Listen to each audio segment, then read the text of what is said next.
Welcome in to the Gaming Discourse. I'm Tyler Frater alongside Richard De La Cruz. I'm tired. And Chief Engineer, Lieutenant Commander Connor Frater. Hi, tired. I'm Connor. Go to youtube.com/The Gaming Discourse, patreon.com/The Gaming Discourse. You can support us for $247, $10. Get your name in the video credits, early access to our videos, access to our Discord server, and more fun stuff. Why don't you make that chair a little bit squeaky? No, I'm sorry. I should have did it before we started. No, but Jesus, I need one of these stretch. chairs it's one of those things where one of these chairs is a squeaky one. It gets like shoved. This is gonna be horrible. It gets like shoved around. Connor, you can take all this out, right? It's gonna be easy, right? You can go like frame by frame. What is? It's not a frame in audio editing. What would it be? Sample by sample. Just cut out all the tiny No. creaks. So feel free to use those creaks liberally. Do you know how many Richard? Do you know how many samples there are in 1 second? Couple dozen. 100. 44,100. Sounds like you're gonna be editing this podcast for a long time. No. We'll do it live. So I have an update on a video. It's bad news. But if you follow us on Patreon, I'll give more details. I'll just say here it's going to have to be delayed. But if you follow us on Patreon, I think what I'm going to do on Patreon is I'm going to maybe put out the script that I have just because I feel bad. Crowdsource it. Well, no, yeah. Hey, I need help on this. No, give me your takes. I'm gonna crowdsource hot takes on this. No, because this video has been delayed a couple times, and I feel bad. So I feel like if I put the script, at least that'll be something. I'll have to redact parts of the script because parts of the script are so bad that I don't want anyone else reading them at the moment.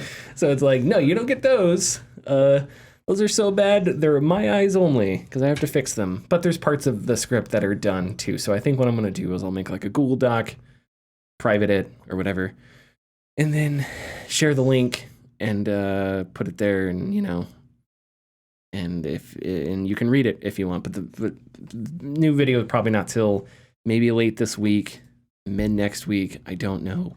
We will have to see. Okay, so we've got news. We've got games. A little bit. What have we been playing? Connor, I'll start with you. I am almost through with my second run through of Baldur's Gate. Congratulations. Thank you. I am in Act 3, tying up all the loose ends before finishing the game. I had this thought that Baldur's Gate, whatever. The game Baldur's Gate 3s. Baldur's Gate 3s. There you go. The 3 acts are almost like the original Star Wars trilogy. Because the first act is like a fun adventure. Beloved by everyone. You're discovering this world. You discover the villains for the first time, You're at one point, your character complains about not being able to go to Tashi Station to pick up some power converters. That's a really weird line. But then you get to Act 2, and Act 2 is the Empire Strikes Back. Yeah. It's like dark, it's kind of sad. It's literally darker. There's a giant space cannon in that one. That's really confusing. Spoilers, Richard. And then in Act 3 is like, I think it's maybe my least favorite, but I think it's maybe my least favorite because for some reason I have so much anxiety about ending all those stories. I don't know why. Maybe it's because the game's coming to an end and you're like, I don't want this to end, but that there's all these. As far as I'm aware, there's only one timed quest in Act 3. Oh, I know what you mean. Yeah. And that quest is difficult, but you gave me some good ideas for it. I'll have to. No, okay, not timed as in like you have so many turns to do it. Like it progresses if you take a long rest. Oh, okay. I don't know what. I'll Technically real world time. Yeah. Basically. Yeah. I'll clue you in afterwards. I assume I know what it is because it's about stopping somebody from doing something. Yeah. So that one's pretty clear. Yeah. But yeah, I'm working my way through Act 3 on my second playthrough right now, taking my time, just discovering a whole crap ton of stuff that's just ridiculous. It's just insane how much stuff I'm discovering this time around that wasn't there because of previous decisions I made in my first playthrough. And also, I just missed. Like, I forgot to go into a building, and that building happens to have an entire quest line in it. Yeah. I'm like, what? Lovely. Are you kidding me? So Act 3. Do you remember when Cyberpunk 2077 first came out? And I remember talking to you about this specifically, Richard. But when you first like leave V's apartment and you're in the city and you realize like how dense the city is, and you're like, wow. Like, for everything that Cyberpunk did poorly when it released, I still remember being stunned by how dense that city was. Baldur's Gate 3, when you get to Baldur's Gate, is a little like that.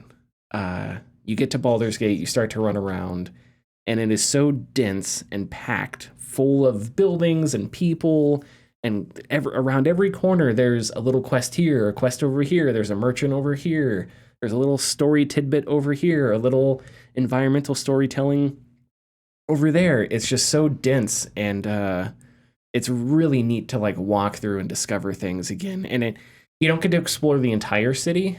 I really wish it would be neat if somebody did that one day, where they took Larian's style and they did the other parts of Baldur's Gate, because to just explore that city would be a lot of fun. Anything else, Connor? No, I don't think so. Okay. Richard?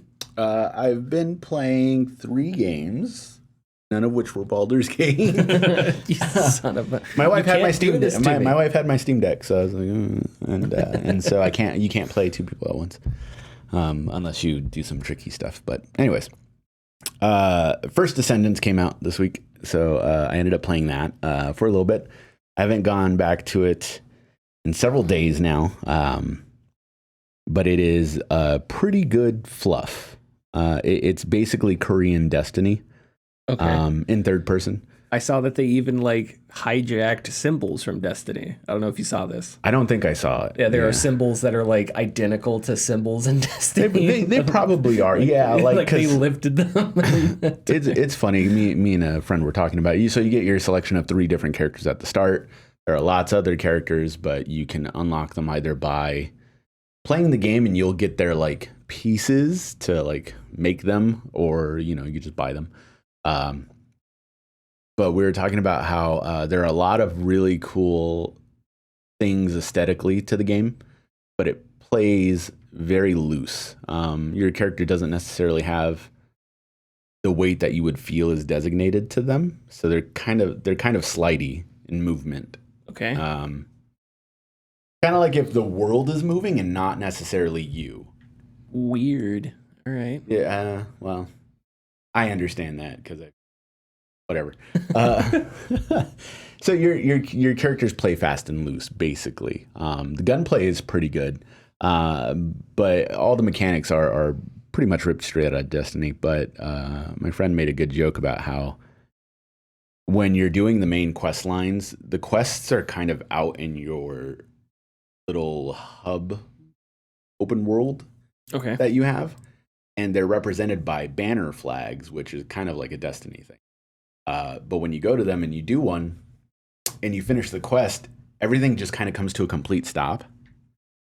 And it feels like the game is kind of just like, you gonna go do the next quest?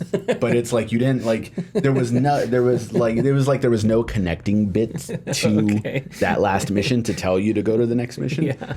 And I even encountered some missions didn't even tell me where to go specifically, even though I had them on the waypoint. But I will say it's, like you said, it's solid fluff. It's not something that, unless the story gets really crazy, nothing that will, get its teeth sunken into a lot of people, aside from visual aesthetics, maybe, and some of the gameplay. It's kind of a shame that they don't have a multiplayer to go along with it. But once again, it'd probably just be same as Destiny, which is fine. Of course, my Hoyoverse addiction continues. Zenless Zone Zero came out, and so I've been playing that. I don't have too much to say on it. I've been playing a lot of it, but I don't have too much to say because there isn't not to say there isn't much to the game, but the story, I know where it's going, but we haven't got there yet. It's still doing its, like 10 hours in, it's still doing its kind of world setup and unlocking things for you and stuff. But it is more of a bite-sized experience for Hoyoverse players in the vein of action games like Devil May Cry, etc. Although a lot less detailed. You do only have a couple buttons, some dodge mechanics, but I will say probably visually and aesthetically up with First Descendant, it's some of the coolest I've seen because they use a lot of not retro futurism, but actually, yeah, I guess it would be retro futurism now, but like the main two characters, you can choose between the brother and sister, but they both have equal amount of screen time. You don't play as them, but they are handlers in a world where orbs appear in the universe, and if you're like trapped inside of it, like there's creatures in there, and then the more you kill, it goes away eventually. But they take jobs from teams that go in there to fight these creatures, or take odd jobs like, oh, I lost like an important flash drive, and like, can you please get it for me? And so they're contracted to contract those, and they lead them through it. But so they have like this crazy technology, but it's like, your like currencies are like VHS tapes. Like they run a video rental store, like as a as a moonlighting, like they moonlight a video rental store. But like, yeah, your currency would be like old film reels, or not film reels, cassette tapes. Yeah, but they're reels. Tape reels? Tape reel? Okay, I guess it is tape reel. Sorry. Well, if it's video, then it's film reel. If it's audio, then it's tape reel. Yeah, but I've seen them used in audio. Like these particular ones, I've seen them used in audio, not video. Okay, the tape reels. Then just tape reels. Okay, because tape is like I can't get cassette tape out of my head. So, so the difference is there. It's the tape, but cassette. Yes. That instead of on. Yeah. So, moving on from that, like mental mishap. When you go through the levels, those grid-based puzzles where if you move through the squares, other things move around, or there are items in like this grid-based puzzle, and you have to kind of like traverse your way to get through there. Yes, I think so. So that's how you traverse through your levels and get items and whatnot. But the grid is created out of CRT monitors. Okay. So you're like this little like bunny creature, and so the grid is created, and so villains will come in, and then so you kind of have to dodge them and stuff, and you'll reach to the end of the levels, and that's the signification of the connection to the little avatar you have in that area. But gameplay wise, it's very fun right now, but story wise, there's not much going on until I get to wherever they're going with it. But I like it a lot. It's very fun. And then I started up X Defiant, the Ubisoft first-person shooter. The COD, the Ubisoft's Call of Duty. Yeah, and I ignored the game because I didn't know it was that. I thought it was another battle royale. But yeah, I am playing it, and yeah, it is equal amounts Call of Duty and equal amounts Overwatch. And it is once again, literally gameplay-wise, Call of Duty. One thing that I was kind of shocked by or taken back is that your characters are all from Ubisoft franchises. Yeah. So there's a team of DedSec members. There's a team of Echelon members. There's a team of GSK members from Rainbow Six Siege. And they all look awful. Yeah. No, especially the Echelon members. The Echelon members look terrible. Because it's just, there's nothing, they just have a face, and then it's like Sam Fisher, like outfits. And it's like, oh, okay. Oh yeah, it's just trifocal goggles. Yeah. Sorry, I don't want to continue talking. I don't keep speaking. The one thing that's interesting is because there's not just the teams, but there's 3 characters each team. And I was kind of like, oh yeah, there's a Far Cry team. That's sexy. Yeah. It's like, except for Libertad. Yeah. One dude. But there's 3 characters on each team, and as I was playing, and I was kind of like, oh, what does this person do? I realized that they don't do any. They all have the same moves. Oh, they all get the same loadout. Yeah, they all get the same abilities and loadout. Each faction, everybody in the faction has the same loadout. Yes. So every third echelon character has the same loadout. Yeah. Okay. Has the same loadout, ability wise, and so I do find that weird because it's one of those things where it's kind of, well, I know why, it's money, but it's like, well, why are you locking out these characters if they don't do anything different? Mm-hmm. Like if they did something different, skins. It would. Yeah, no, skins. Right. It's the skins. Yeah. The good and the bad about it is that it's one of those like, oh, this is free to play stuff. The good news is I don't have to pay for Call of Duty. So when I get that itch, because I do get that itch to play that type of like, shooter. Yeah. But I was just gonna say how it's just how generic it all is. Oh, it's just yeah. it's a slosh. It is. There's nothing distinct. There's nothing artistically coherent. Ubisoft. There's nothing meaningful. It's just you can toss Call of Duty, Rainbow Six Siege, X Defiant, Battlefield into a grinder, and out just comes this manufactured Cronenberg-esque. like just this Cronenberg monster squeezed out of tiny little orifices, and then like packaged in the most disgusting sausage link possible, and just served to you. And I hate that. I hate that so much. Yeah, no, it's so rough. uncreative. It's so just devoid of any like innovation or any thought. Sorry. It's funny that Halo 2, you throw Destiny and Halo in there too, because there are armors in Destiny and Halo and Helldivers where I could show you the helmet and you wouldn't know which game it was from because they all just look the same, which I hate. Games used to have distinct looks and unique art styles that made them special, but because we have to keep shoving shit into games so that hopefully a whale out there will buy it, things just eventually are becoming one. And in a 1,000 years, there's just going to be one video game, and it's going to be called Video Game, and it's going to have everything in it. Anyway, I'm sorry. It's going to be called Roblox. Hey guys, do you want to play video game? Exactly. And it was apparent after playing like several rounds, because I think this is like the second or third day of me playing it. Because the first couple rounds I played, I was like, okay, I get it, that's fine. But then I realized that I had like little like pieces of time I needed to fill, and I was just like, okay, let's go. And then it like caught me, and I was like, oh yeah, this is kind of fun. But yeah, last night, I couldn't take it, and I turned off the dialogue, like for X audio Defiant? options. Yeah, all the other sounds are on, but the people talking are because it is less than Marvel writing. like at least the one character I was playing a lot, he had these lines that were just so lazy, and they were delivered in a way that was just kind of like, it didn't do a bad job, but it was just what you would expect. Maybe even less than that. And I was just kind of like, yeah, I'm not doing the dialogue. So I turned off the dialogue, but everything else is on. I'm sorry. Okay.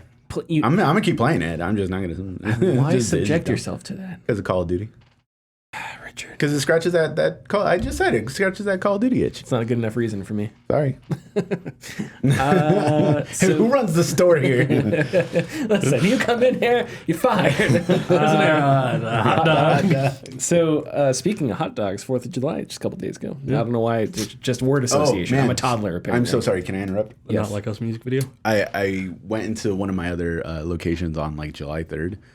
My coworker was like, hey, so you're going to do a themed episode? And I was like, well, I did one last week. It was like summer episode. And he's like, no, 4th of July, baby. And I was so offended because I was like, why the fuck do I have to do, like, fuck you, man, because I'm not very proud right now of what's going on. But you did. But I did because I was like, oh, I can make this satirical. And that's because he planted that seed. And I was just like the rest of the day, I was like, what do I even do? Duke Nukem? Like, I don't get it. And then I was like, oh, yeah, there was a game that was kind of making fun of America. So I did that one. And it was awesome. It was a great soundtrack. Actually. Was that an Xbox exclusive? It was original Xbox exclusive back in, the days. And then they actually they re-released it back in 2019. They got the, like, Devolver Digital got the rights and everything. And they awesome. re-released it. It's from software game. Really? Yep. Oh, okay. Does that have any evolutionary similarities with Armored Core? Armored Core, yeah. Yeah. Okay. Not evolutionary, just like, oh, this is kind of just Armored Core, but but simple. Gotcha. So let's see so I picked up a few different games, and I've been playing some different stuff. I started RE4, Resident Evil 4 VR on the PSVR 2. Nice. Dude, it's just, I don't know how to explain to people how amazing. It annoys me that Resident Evil, that an official Resident Evil 4 VR, any Resident Evil VR mode isn't on PC and it's locked to PlayStation. One, the Resident Evil 7 is locked to the original PSVR. Resident Evil VR 2 and Resident Evil 4 VR and Resident Evil 8 VR are locked to the PSVR 2. Resident Evil 8 VR is good too. Unless you can which I'm sure there are mods on the PC, but that doesn't help the market. Anyway, we've talked about this plenty of times. It's really good and it's really easy because man, when you can just aim with your hand, it's just those guys muerte, and I'm like, yeah, just one in the chin, you're on the ground, couple on the back of your head, all right, you're dead. Who's next? You know, it's just because you literally just John Wick through all the enemies as you run around. I remember when we played the Resident Evil 4 remake that is an exclusive for the Oculus Quest, or the whatever, Meta Quest. Those guys with the shields. I remember putting my gun around their shield and shooting them in the head. They're like, muerte, and I was like, neat, just around the shield. It's even funnier when you shoot a hole in the middle of the shield, so you just go. Yeah, you just stick your hand in the middle. Yeah. But that game is. The game is obviously the RE4 remake is really good, but just exploring through that, seeing everything in VR. So the part where there's the enemies with like the hammers and they have like the cow head on or whatever. Yes. Which is a new enemy, I think. A new enemy, yeah. So they do this really cool surprise where you're in a barn and then you hear like them bang on the door and you're like, what the hell? And he breaks through the barn and it's the big guy.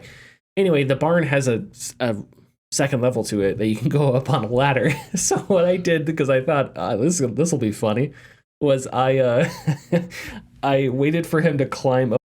Okay, so our Mac just completely froze on us, and I was in the middle of telling a story, and I wasn't gonna have like an eloquent way of making you believe that nothing happened. But to finish that story, so this guy climbs up the ladder, and in Resident Evil 4 VR, you can grab your knife and you can swing it as fast as you can swing your hand, right? And it registers tons of hits. So as the guy climbed up the ladder, I would shank him on the top of his head as he would climb up the ladder and do a bunch of damage. And then once he would get to the top, I would just jump down to the bottom and he would jump down. And as he jumped down, I would climb back up to the top. And then as he was going back up the ladder, I would just cut his head a bunch of times. Just chick, chick, chick, chick, chick, chick.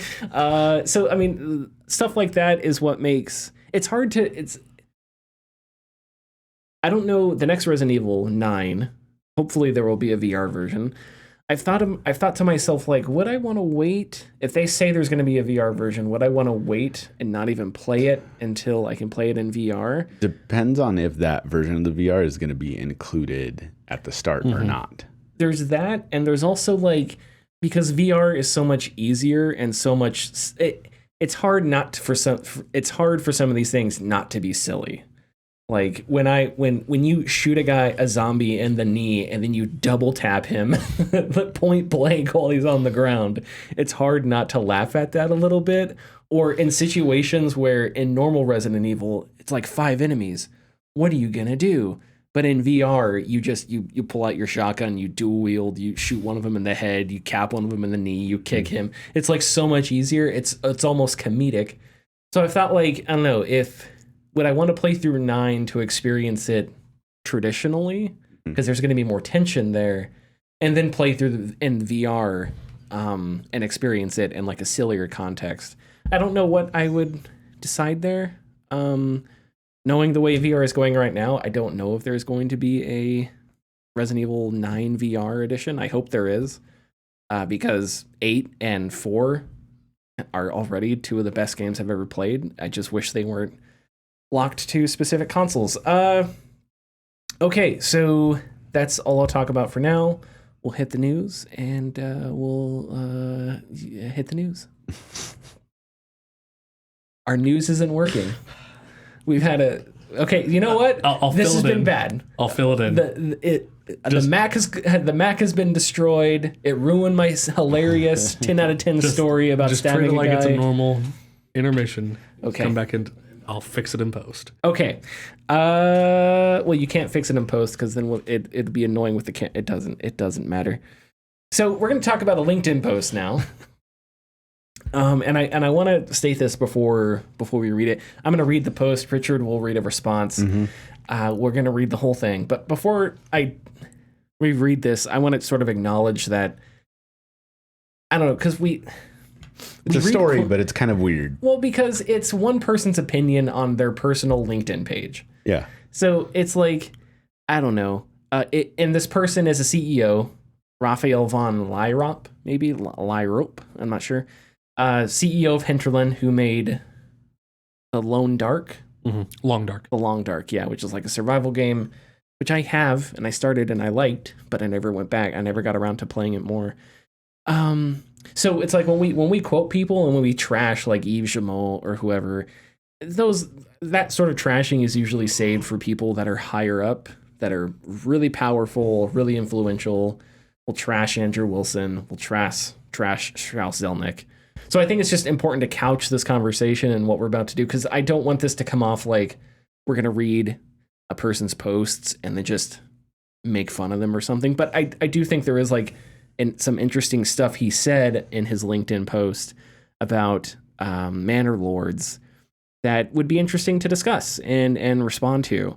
So that's what we're going to do. But again, because pile-on culture is a real thing.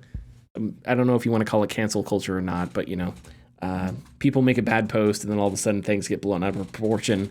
Even though it may be a bad post, it's like bully culture. It's not as it's not as bad as people make it out or whatever. But anyway, okay, so on his LinkedIn page, Raphael van Lierop, CEO of Hinterland, said this, and I'm going to read it. You guys, if you have any responses or whatever, go ahead and interject. There's a few things that I will say.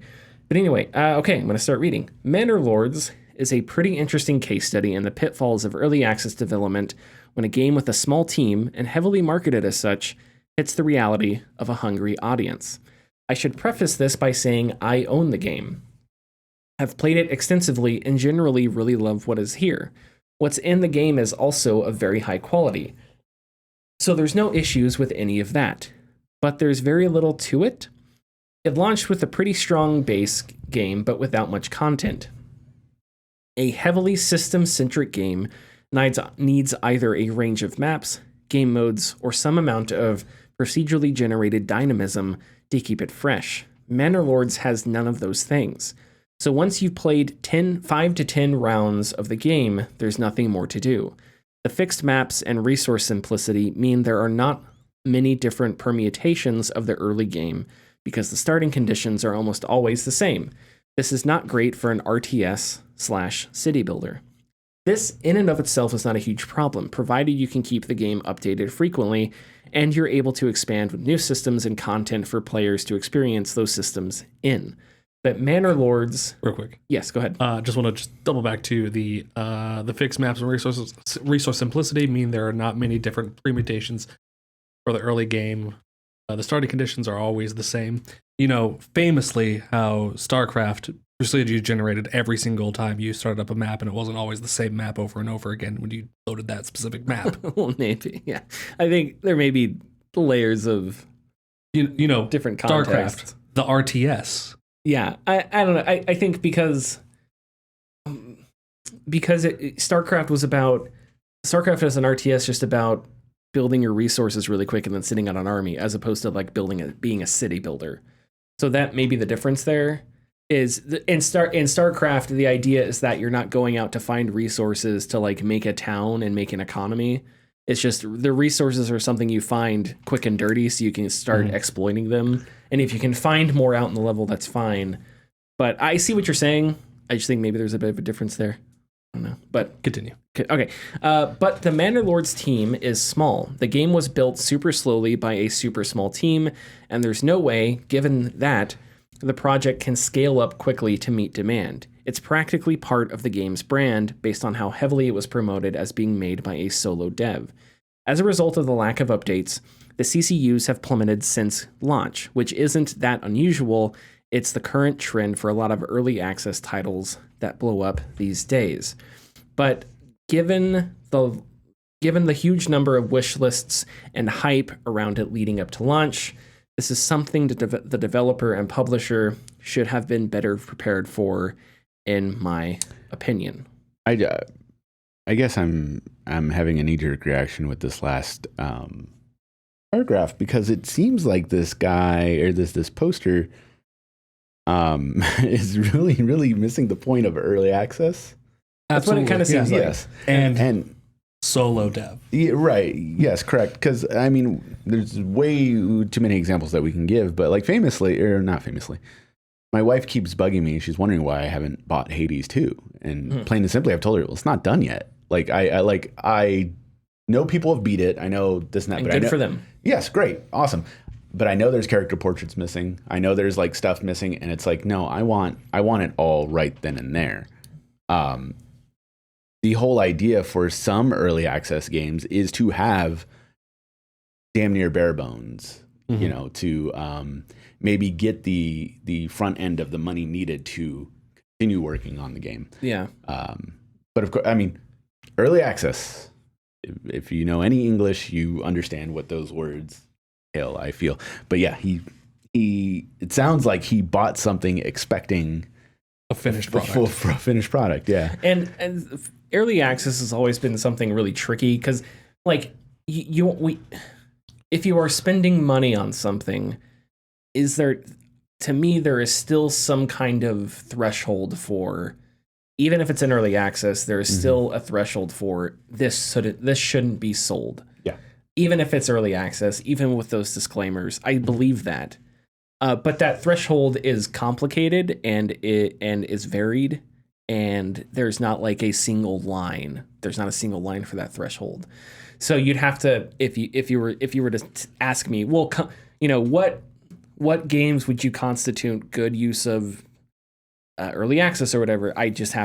You'd have like, give me the game and I'll play it and I'll tell you if this is too early for early access or whatever. Because I do think throughout the history of early access, there have been games that launched, there was an update, and then they were abandoned. What's that? There was a game called like The Stomping Land or something like that, a dinosaur survival game that the dev just ghosted, and it's not even on Steam anymore. It was really obscure. But so I want to acknowledge that early access is like this complex thing that has a lot of gray area. But anyway, yeah, continuing on. Early access is a marathon, and when you launch, you need to have your next major content expansion ready pretty much in queue. The game has been out for 2.5 months, and there have been 3 fairly small patches with new features or content. That is something I thought was interesting, calling early access a marathon, because marathon runners aren't sprint. I don't know. Maybe I'm being pedantic here, but like the idea of a marathon is that you set a pace and you stay at that pace. Yeah. Like you don't sprint a marathon. No. If I showed you 20 seconds of someone running a marathon, you just be like, okay, that person's jogging. Yeah. What you don't know is that they've kept that pace for 11 miles or something, right? Yeah. Which is incredibly difficult to do. So it's like you have to set your own pace, right? And stay at that pace that's healthy and that you can sustain. Yeah. And isn't that the entire point? Early access is a marathon, and marathons are 26.2 miles long. They take a long time to run. Yeah, what's weird about the metaphor? And again, I'm sorry if this is pedantic, but what's weird about the metaphor because is the metaphor's wrong. He should be if this is the point he's trying to make, then he should be saying early access is a sprint, which that's not what early access is. And then once you have that content done in 2.5 months, do you have to have another one done that's just as big in 2.5 months? He should have said early access is a baton race. that we could come. The content is in your hand, ready to pass on to the next content. Early access is when it's a 1-2 count. You got a runner on first, all right? Imagine and you a know rhinoceros. you know there's a curveball coming, all right? And you've got Jim Tomei at the plate, who just, sorry, I was going to keep doing some stupid baseball thing. Should have gone Chipper Jones. Gone Chipper Jones. Okay, continue on reading here. Sorry. Oh, yes, go ahead. No. This is another thing that just immediately came to my mind, is that this post makes,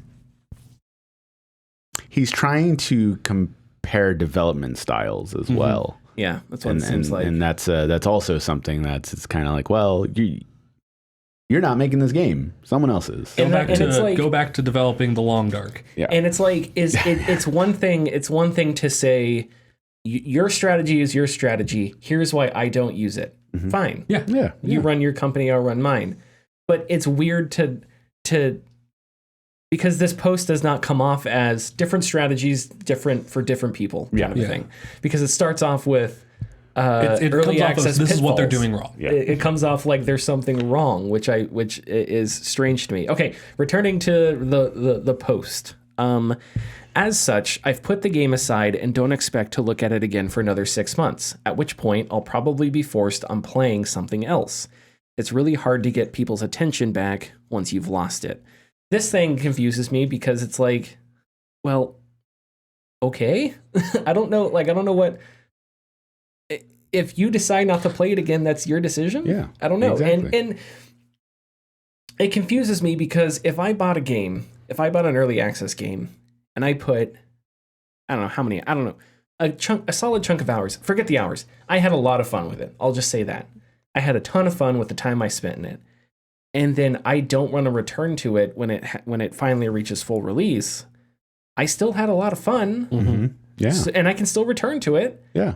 But it's like, did I really lose out on anything? I don't feel it. And that's my choice. Like, nothing is stopping me. I played a ton of U-Boat in early access. Mm-hmm. I may go back to it one day. I may not. But like, I had a ton of fun. Great experience. Mm-hmm. And maybe one day if I'm in the mood, I'll install it. But I don't feel like I was cheated or anything like that. I don't know. Yeah, and he's giving definitive like examples. Like, this is the way it is. And he's not looking at like the entirety of a year and how many lulls we have in a year of games that don't come in, and so all of these things can be waited on. They can be pushed back until later. But it sounds like he's angry about something and he's taking it out on this game. And that's why it's kind of a strange post. A couple more sentences here and we'll finish it up. If you're about to launch a highly anticipated game on early access, have a clear content plan for the first 3 months of post-launch development. You need to release 2 to 3 major updates with new content features in addition to whatever hotfixes you need to roll out within that time frame to keep people engaged and confident that the game will continue to evolve. And then that was the end of the original post. Because the post has kind of gone somewhat viral, which is one of the reasons we're talking about it, he updated it with 2 addendums, I guess. Number 1, I am deeply anti-crunch and always put the team health first. So much so that an anti-crunch statement is one of the first things you see when you launch our game. And if you go on their website, they have a statement that their studio does no crunch. Hey guys, we're one of the good ones. Well, I do appreciate that because I think that's kind of what you need. But number 2 is I'm in no way claiming Manor Lords isn't a huge success. I'm talking specifically about early access strategy below because the update was at the top of the post. That's what it's just confusing because on one hand, I'm anti-crunch, but this single developer should be doing more work for their game. Well, but also like I disagree. I guess I just disagree that you need a big update. That I don't know. I find it hard to have a hard and fast rule on when you should update your game. Mm-hmm. I guess in his opinion, Manor Lords specifically should be updated more often. It's not that there are like, if your game is X style or Y style, here are the different ways you should update them. It is specifically Manor Lords should be specifically upgraded in this way. Does that make sense, that distinction there, as opposed to like a larger strategic discussion about how to handle early access?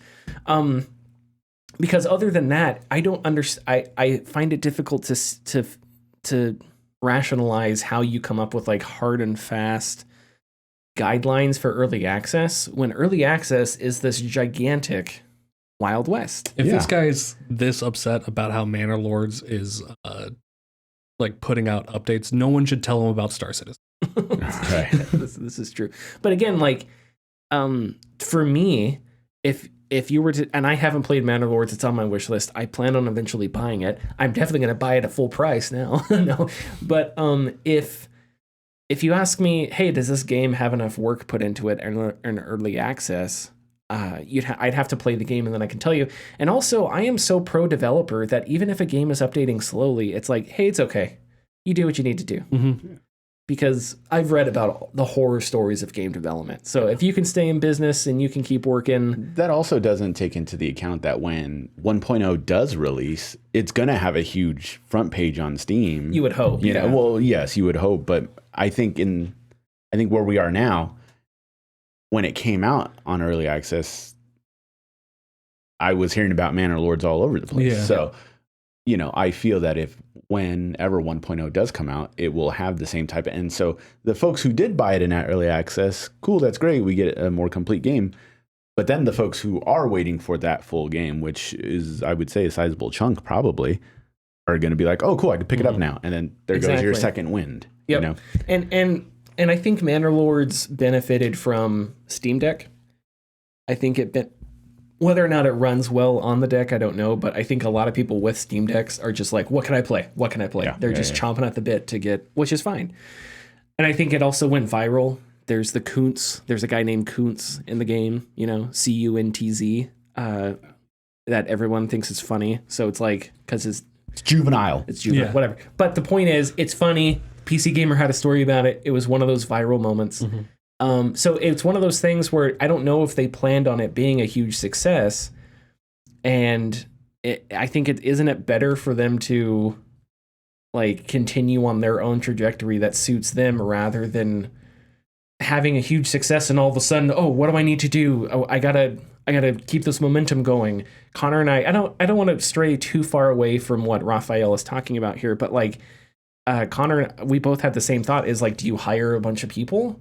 Do you hire like 500 employees and then lay them off in 6 months? And then like in a year, you have a bloated company that you can't sustain. So now you're laying people off when beforehand you were a smaller centralized company that was more sustainable. So it's like, I don't know what there's just, it seems like they're doing fine. So leave them alone. I don't know. Okay. Real quick. I think this is a part of like CEOs having opinions like this and being allowed to talk about them is part of a larger issue in the games industry where people who know how to run a business don't necessarily know how to work in the industry.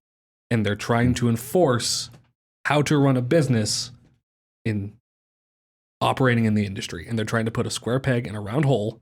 And they're going to keep jamming that peg till it starts to break and fits through. And that's when layoffs happen. I mean, yeah, what I would say is that the games industry is so diverse. Mm-hmm. And I don't mean people, I mean ways to distribute your game, ways to get money for your game. And it's constantly evolving. Over the past few years, Xbox Game Pass totally changed the game. The Steam Deck totally changed the game. There you have your early access. You have streaming services. I mean, so there's the point I'm trying to make here. You have Epic giving people exclusivity deals. Mm-hmm. Yeah. There's all kinds of things that could happen that change the way you as a developer decide, here's how we're going to handle our game. Hades was an early access title on Epic for a while. Then it released on Steam, and now Hades 2 is early access on Steam. And good for Supergiant. I hope they have all the success in the world. But it's like, I feel like people have success, they find something that works, but I don't know if someone's success over here, especially if you live in a different country or if your game resides in a certain market or whatever, can necessarily track to other people's experiences, because things are just so different when you go from place to place, from game to game, from company to company, and from strategy to strategy and opportunity to opportunity. And especially right now with how difficult it is to get publishers or capital for your game. We keep hearing how it's like no investor wants to spend money on games. The money's dried up. Publishers aren't taking chances right now. And they're all going to wait for GTA 6. And once that's here, okay, video games are saved. So it's like a really volatile, weird thing. So to try and to try and say this is how you should do things is weird to me because there's just so many factors to consider. Now, again, that is distinct from saying, I don't like how you do it. I do it this way, but it's fine if it works for you. I think that's a distinction, but this post seems like you're doing it wrong. Yes. That's what it kind of feels like, and maybe we're reading that incorrectly. I don't think so, though. No, we're not reading it incorrectly. It comes through with the backpedaling of the updates. I'm deeply anti-crunch. Okay, let's look at his statement. But the Bannerlord's team is small. The game was built super slow by a small team. He's emphasizing he knows that it's a small team. The game has been out for 2.5 months, and there have been 3 fairly small patches with no new features or content. You're anti-crunch, but you want them to be, in 3 months, putting out larger patches or patches with more content. If it's a small team, how often should they be working? Yeah. And he can't answer our question. No, he can't answer our question, but he's saying he doesn't want them to crunch, but they should crunch. Yeah, and I don't think you're incorrect for interpreting that necessarily. Yeah. And his whole statement is Manor Lords is doing something wrong. And then he backpedals by saying, oh, it's not Manor Lords is doing something wrong. It's early access, when he doesn't understand early access. I would say he probably does for him. I just don't know if his understanding, like I said, applies to everyone else. And that's what I'm getting at. Like, yeah, for his company, for the games they make, this is what works for early access for them. Early access isn't a monolith. You can't just assume that everyone's doing the exact same thing. Yeah. Again, it's a small development team, maybe down to one person developing this game. Yeah, I don't know how many people are on Manor Lords now. Yeah.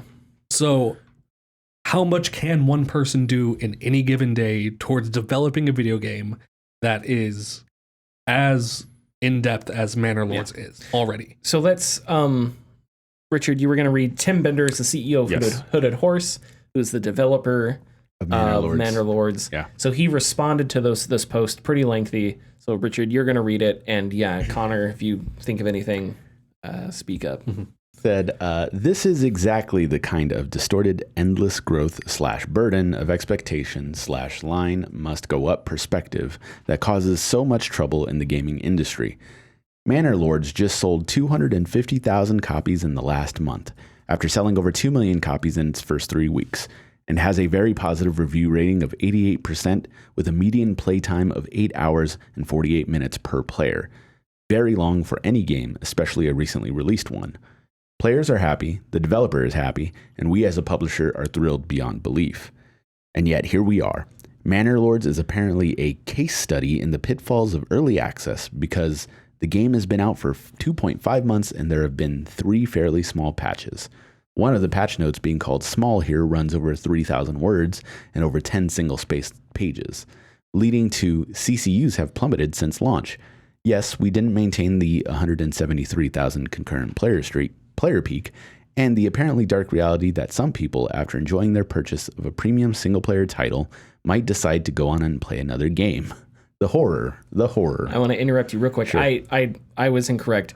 Slavic Magic is the developer. Yeah. Hooded Horse. Hooded Horse is the publisher. Yeah. So this is the publisher coming out and Speaking saying out this. in defense. Yeah. Not this isn't even the developer. This is the publisher. So if the publisher is getting the developers back, you would think the publisher because the publishers are the real cutthroats of the industry, right? So it's That's like funny too, because I feel like that publisher called like the Manor Lords, like, you know, lead development was just like, don't worry, I'll handle it. Just I'll be there. exactly. He's Tony Soprano in the hot tub, putting on court. Yeah.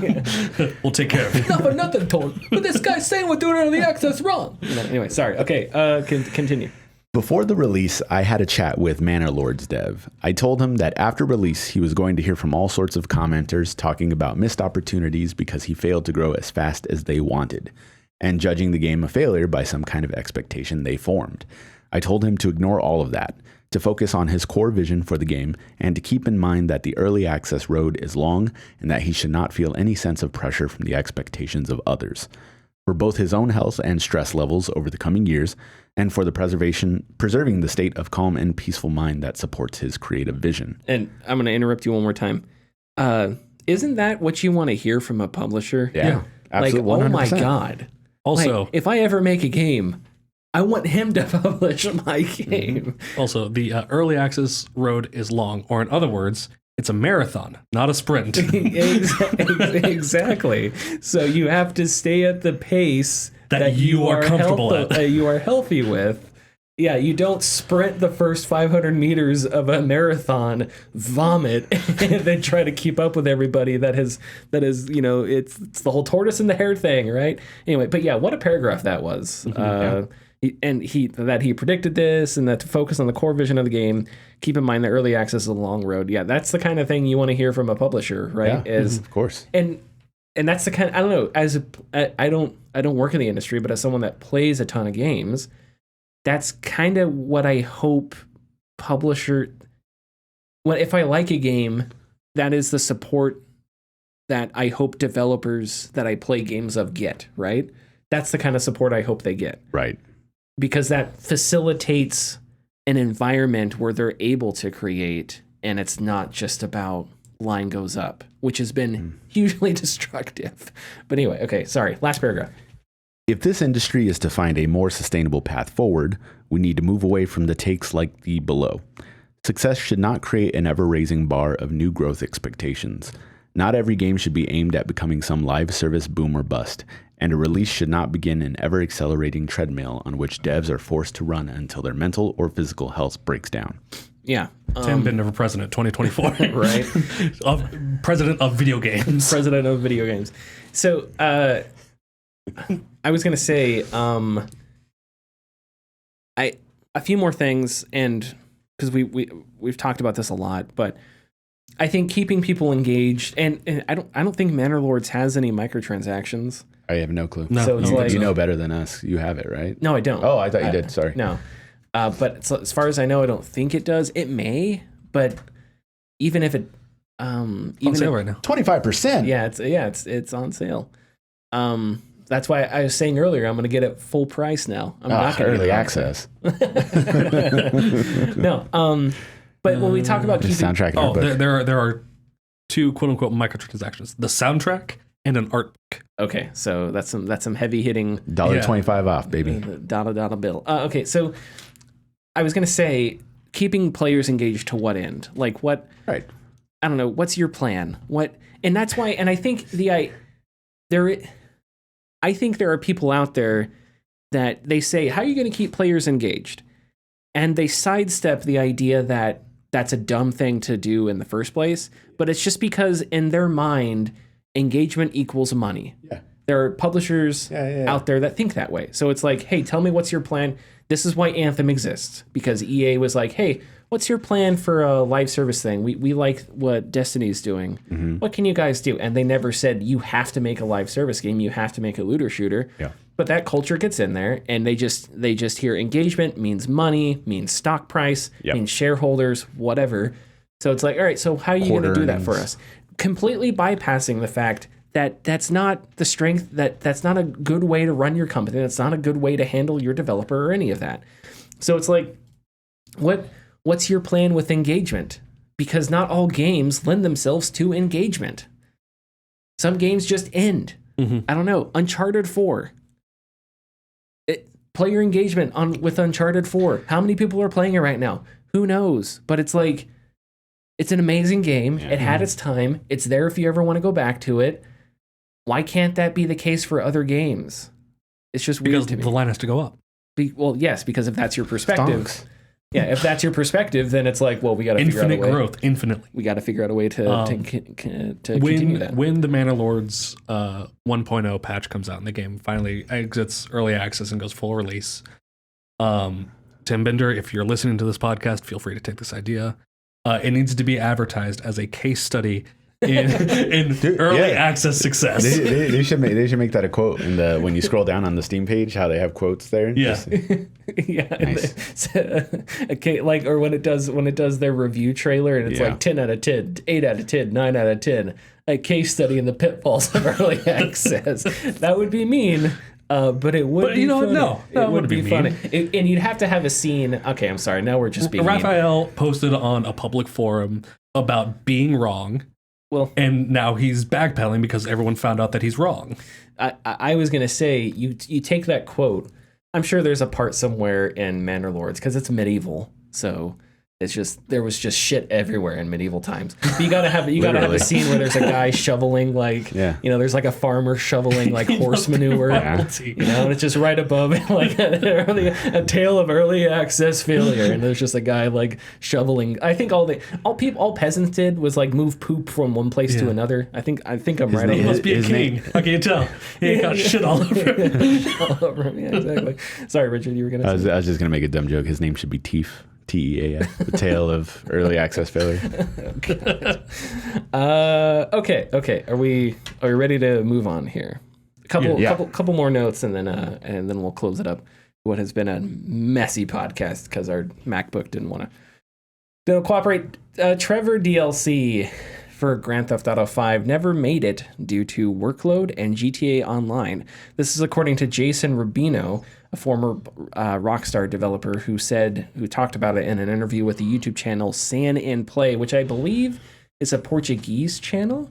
Oh, Which I thought was interesting. I don't, not for sure, but at one point they were speaking what sounded like Portuguese, and I think he said, "Your Portuguese is good." I just thought that was interesting. Anyway, I'm gonna quote him here. Rubino said, quote, "When GTA Online came out, it was so much of a cash cow, and people were loving it so much that it was hard to make an argument that a standalone DLC would outcompete that. I think looking back now, I would say that you could probably do both.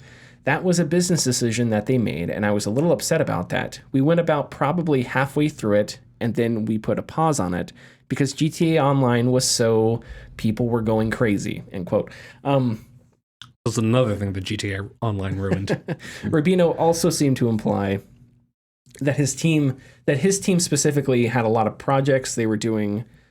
I think they were doing GTA. They were doing work for GTA Online. They were doing work for the DLC, and they were doing work for Red Dead Redemption 2. So his team was so doing. it's Red Dead Redemption's fault. Yeah, so his team had a big workload, Definitely and because of that workload, it deprioritized. This is what it seemed like he was implying.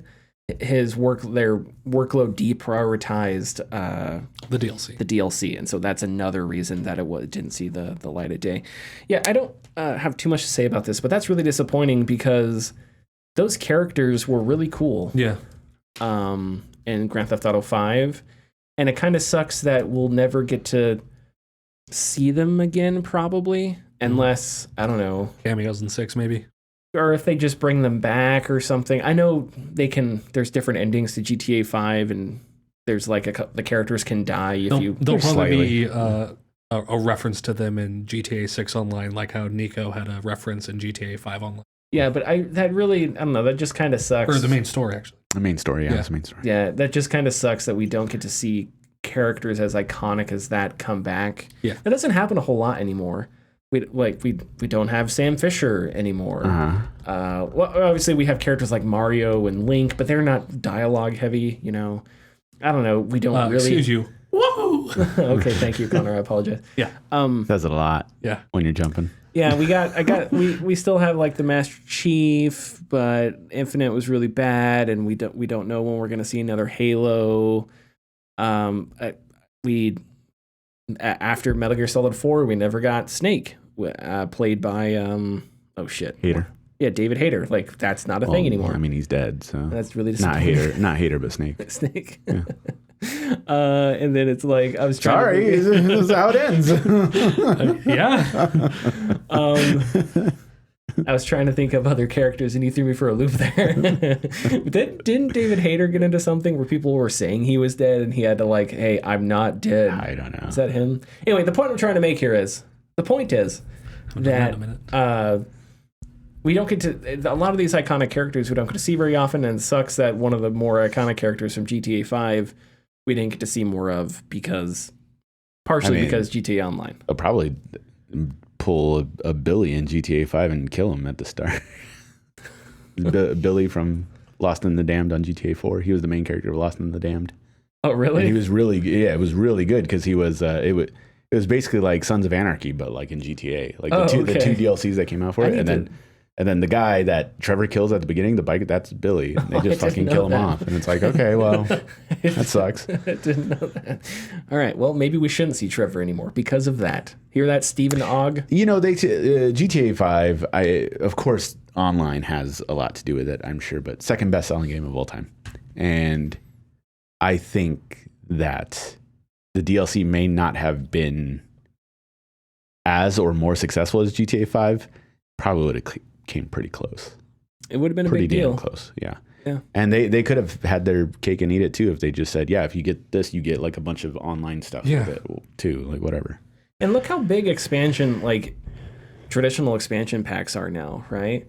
Breath of the Wild, did Tears of the Kingdom have one? No, Breath of the Wild had one. Yeah. And then both Horizon games had one. Witcher was obviously Cyberpunk got a second shot in the arm with Phantom Liberty.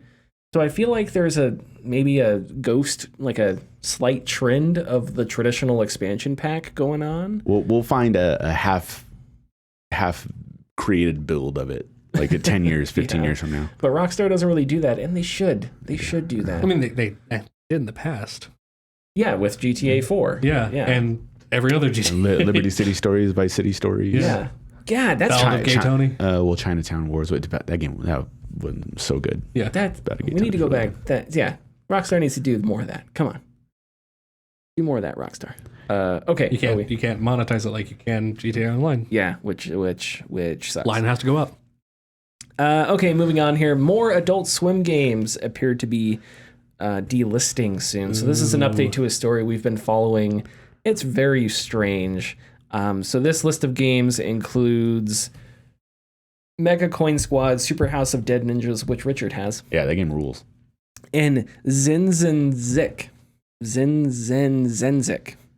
On their Steam page, it was posted this message, quote, Adult Swim is no longer able to continue as publisher for this game, and the developer is not interested in taking over as publisher at this time. As a result, whatever game it is, will be shut down on July 15th, 2024. Thanks for playing Adult Swim games. The developer of Super House of Dead Ninjas, Bitmap Bureau, said on Twitter that they sold the rights to the game back in the day, but they reached out to Adult Swim about possibly buying the rights back, but they hadn't heard back from Adult Swim, so things are kind of up in the air there. It's so weird to like, that sentence is weird. Yeah, we're reaching out to buy the rights back to something that they're going to take down and will not make money on again. Yeah, that's the weird thing. And obviously it's better for Adult Swim to take that deal and sell them the rights, but like, I don't know the legalities of it, but I feel like when you delist something or stop supporting it or whatnot, it should revert back to the original owners or whatever. I don't know. Whatever. I feel like I don't know. I don't know anything about IP law, but I feel like if you're just gonna delist it, can we have some law that if you're not going to sell something, can it just go on the Internet Archive automatically? That's the thing. If you're not going to sell it, after 70 years, it can. Yeah. Well, plus whoever owns it dies. So I don't want it 70 years. I want it the minute you decide to delist it, it's going up on the Internet Archive. That's what the rule should be, unless the original publisher wants to take it back over. Because it's like there are so many IPs, and I'm not going to be able to name any off the top of my head, but that are just kept by giant companies and nobody knows who owns them. We've talked about preservation a whole bunch throughout the years, but it's like we need a solution to this. And especially when it's a company as big as WB, it's like, hey, you have the resources to take care of this. Please take care of this. But in the immortal words of Frank Cifaldi, you can't leave the preservation of the IP up to the IP owners. So somebody else has to do it. Are we ready for tidbits? Let's go. What if I told you in this world there are bits and there are tids, and Richard is the only man who can put them together into tidbits? You know, one day when you do that, like, you need to make the one half of the heart noise.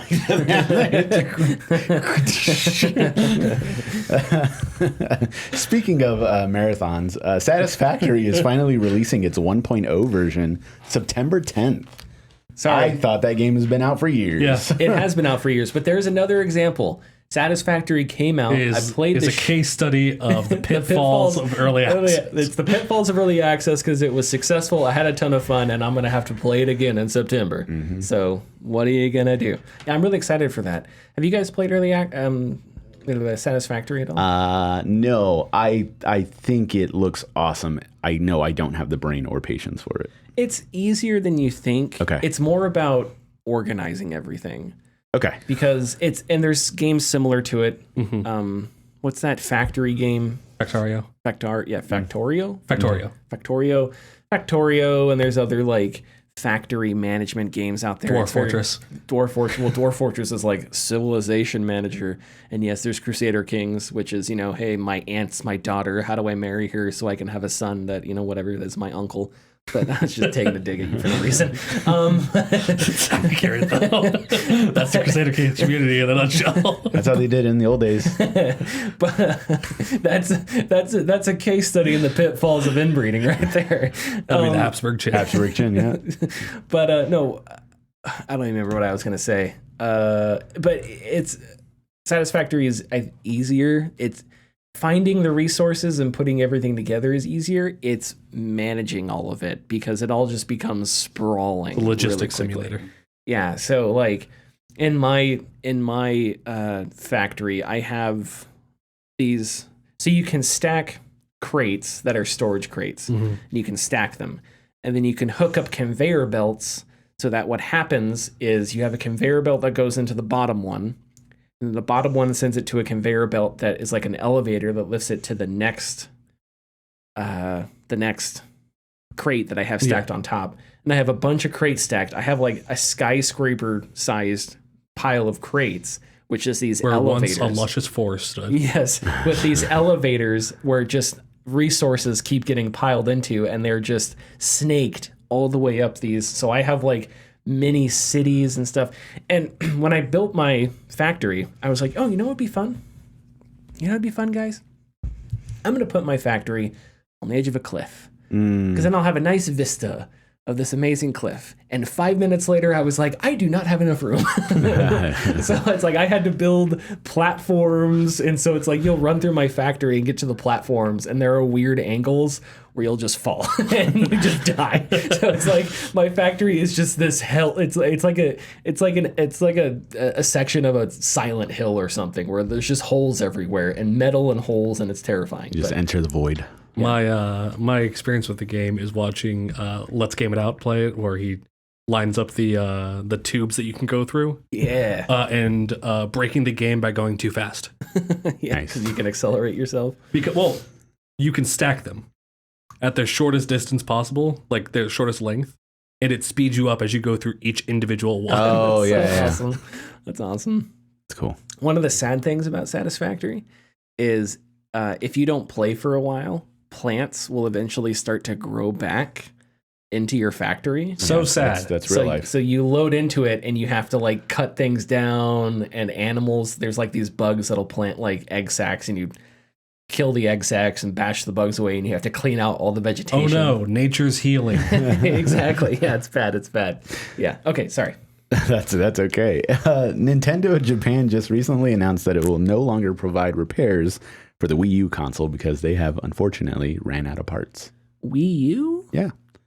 What's the Wii U? Are you being serious? Okay. Well, no, that's valid, because that's literally what happens at work. I'm gonna do a podcaster thing. Richard, let me ask you this. Take off your glasses. Richard, I'm gonna be frank here for a second. Who can I be? Connor, look this up real quick. Let me get to my question. That was too many stupid jokes. Quickly. It's back? Yeah, I've been looking at this one. I realized I closed it out. Yeah, I think Stomping Lands is actually being developed again Is it? by someone else. Maybe it wasn't Stomping Lands then. No, it was Stomping Lands. Okay, sorry, Richard. I did have an actual question for you. In your mind, do you think the Wii U has a bad reputation, but as a console is actually pretty good? Yes. Yes. I don't know where to start with this conversation. Its biggest failure was its marketing. Yeah. The Wii U is a terrible name. Most people who come in don't understand it's a whole new console. They don't understand how to read either, because they just read the Wii part. They go Wii, and they'll buy Wii U games for their Wii, and it's just like, no, I'm sorry, like it's literally a completely different box. Like, please don't you understand? That's another thing too. People don't understand colors. I understand there's color blindness in the world, but where are the Xbox games? It's like, oh, that entire wall of green. Like, come on. What's the deal? The Wii U was a very cool system, and it had a lot of it was, by all accounts, a precursor to the Switch. Like, it really was. But I think that it was the last time we actually had a la carte service for retro games, to that capacity. Sony isn't really doing it. Xbox is kind of doing it, but only with like 360 stuff. So, which 360 and original Xbox stuff, which they stopped on. Like, they're not doing it anymore. So there goes that. Like DS games came out on the Wii U. So like you get like awesome. Like that bottom portion would be the bottom screen, and the top screen would be on it, and it was really really neat. But yeah, marketing killed that, and the third party support killed it too. You can't have a system like that and expect. You're telling me I'm going to make Batman Arkham City on PlayStation and Xbox 360, and it's going to be like this. But if I want to make it on the Wii U, I have to create a whole other new functionality for the bottom screen. You know, third parties weren't having it. You know. A lot of cool games that started out on there. Shovel Knight was Wii U exclusive, like it started out on Wii U. Oh, I forgot about that. DuckTales Remastered was really good. There's a lot of stuff that came from the Wii U, and it's really great. But yeah, it's one of those things where if you ask me now, like Wii U, I'd be like, who cares? Who cares? Unfortunately, because everything you ever wanted to play on that system is on the Switch now. It's just I don't know why. I'm just fascinated by that. It is a very cool system. I'm just fascinated by the story of the Wii U. Terrible discs though. I don't know why. Why was that? Because they weren't Blu-rays. They were proprietary. Like Nintendo made their own thing. It was like 30-some gigs. They look like Blu-rays, but the thing is, they like if you even so much as like I'm gonna say scratch, but I mean like just a little. It's done. That sucks. There's a lot of discs that happen away. But yeah, no. I just for whatever reason I find it fascinating because it was right in the middle of the 2010s. Did it release 2013? 2013. Yeah. So it released right in the middle of the 2010s, and it was the only new console release in the 2010s besides the couple years before it with the Xbox One. So it was in that weird, like, really long generation. It also didn't help that, like, a lot of those launch games for that system, Mass Effect 3, Batman Arkham City, Call of Duty Black Ops 2. I remember vividly, like, Jeff Keighley and Reggie Fils-Aimé like kind of got into it like on the live E3 thing because Keighley was just like, what are you doing here? Like, where are the games? Like, we've already played these like a year ago on the other consoles. Like, what are you know? And it was just like this whole thing. It was really interesting. It was really cool, really weird. And of course, the benefit to the Switch was that I think a lot of people got into the Switch early, and so a lot of the third party support on the Switch were games that people hadn't played yet. Zelda did that. Yeah, so Zelda it's like that. Oh, and that was the other thing. The major Zelda exclusive for I don't know how well received it was for the was it which one was like the Skyward Sword or whatever? Not Skyward. That was for the Wii. Was it? There was no exclusive Zelda game on the Wii. It was the Wii U? Yeah, it was Wind Waker HD, Twilight Princess HD, and Breath of the Wild. Oh, well, maybe that's another reason. And Breath of the Wild came out for was That was day Switch. and date with Switch. Yeah. Yeah, so it's like didn't even have a chance. Yeah. Oh, okay. Well, okay, never mind. I was gonna say, how well remembered was the Zelda exclusive? Yeah. There It wasn't. one. Yeah. Yeah, there you go. The narrative always changes though every like 10 years, because right now the narrative on the Wii U is changing. Like there's a huge discussion about Wii U nowadays on Twitter, but it's being spearheaded by those who were young and had it. Yeah, had a great sure. time, and now they're grown. They're like, "What are you talking about? It was great." And it's like, it's not necessarily revisionism, but it's just the ones who experienced it are now old enough to talk about it loudly. Sure. Anyways, All right. I got more. Yeah. This is awesome. Like this story has been quiet for the last like 3-4 days, but it finally hit some news sites today, and you probably already saw it. Somebody has sold a PlayStation 5 development kit on eBay. I did not see this. Oh boy. You're not allowed to sell these items on eBay. Like eBay will take them down. Sony will send a cease and desist or whatnot. But this person pulled a very good fast one. They sold it as a PlayStation 5 development pizza kit. Due to the shape of like the PS5 dev kit. I don't know if you've ever seen it. It's pretty ugly, but it's like it looks like a kind of a vinyl record player, but in the middle, literally a pizza sliced like shape. Interesting. And they put a slice of see it down there. they put a slice of pizza right in the middle of it. Oh, nice. And they put a couple pizza boxes around it, and they're like, yeah, PlayStation 5 development pizza kit. Oh my god. Ended up selling for about 7,000 and euros. It was European, but yeah, it was incredible. Okay, I do remember that. That I think the guy that did that is the same guy that pretended to play UFC while streaming the UFC fights. Yeah, that was awesome. That's the There's same guy. That first link right there. That was the same exact guy. I'm sure of it. It takes that level of genius. There's a special with the PS logo on it. Genius. That is a meme of memes. You guys That's awesome. amazing. That's maybe the greatest thing I've ever seen in my entire life. Look at that, just a slice of pizza smack dab in the middle. Okay. Hey, you put some parchment paper down. He did, Thank you. yes. Yeah. This next story is awesome, and I'm sure you know about it. I hope you do. Tyler, oh my God, I forgot your name. For like a quick second. Today's been long, guys. Yeah, I'll tell you yeah, about it it's after. It's been a Anyways, long week today. GDQ hosted Peanut Butter the Corgi as a participant I to saw this, speedrun yeah. Ken Griffey Jr.'s Major League Baseball game we're both familiar with. Yep. Trained by using treats as collateral.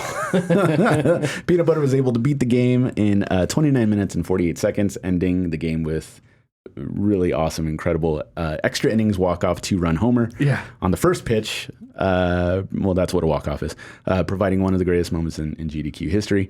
And as of this story, GDQ, well, it's over now, but it ended with over $2.5 million for Doctors Without Borders. Awesome. Now, Very awesome. and I would go ahead and say not only one of the greatest moments in GDQ history. Yeah, I agree. I'd go ahead and say one of the greatest moments in sports history, to be completely honest. with you. It should be there. It's like Kirk Gibson. It's Kirk Gibson's home run, Aaron Boone's home run, and then Peanut Butter the Dog's home run. Not just that, he did it with Ken Griffey Jr. as well. Yeah. That's really. Yeah, Ken Griffey Jr. was up to bat at that. Yeah, Hey, there's no rule saying a dog can't play baseball. that's true. That's true. He got me there. That's the thing about baseball. You never know. You know, he's got documentation. $50. What's the dog's war? What now? It's probably like in the. I have it on high good sixes. authority. I have it on good authority that Angels played baseball too. In the outfield. Yeah, just Okay. say. We can wait till next week if you want to, but MPDs are out as well. Or sorry, What are we at right now? Hour 17. We'll do it next week. You We'll do got it it. next week. But real quick, Stomping Lands. It was abandoned back in 2014. Yeah, a long time ago. In 2022, the dev came back, put out some updates, and then abandoned it again. Really? He's playing the long con, baby. Okay. People are pissed about it. You see, that's a case study in the pitfalls of early access, yeah. access development. Yeah. We should write that as a parody. The case study in the pitfalls of early access development. Stomping Lands. When you disappear one. for a decade. Pitfall. Yeah. Pitfall. we need to write that and go, this is ridiculous. When you release a game, you have to have content ready a decade in advance. You can't just disappear. Anyway, sorry. Okay. YouTube.com/gaming discourse, patreon.com/gaming discourse. See you later. Bye-bye.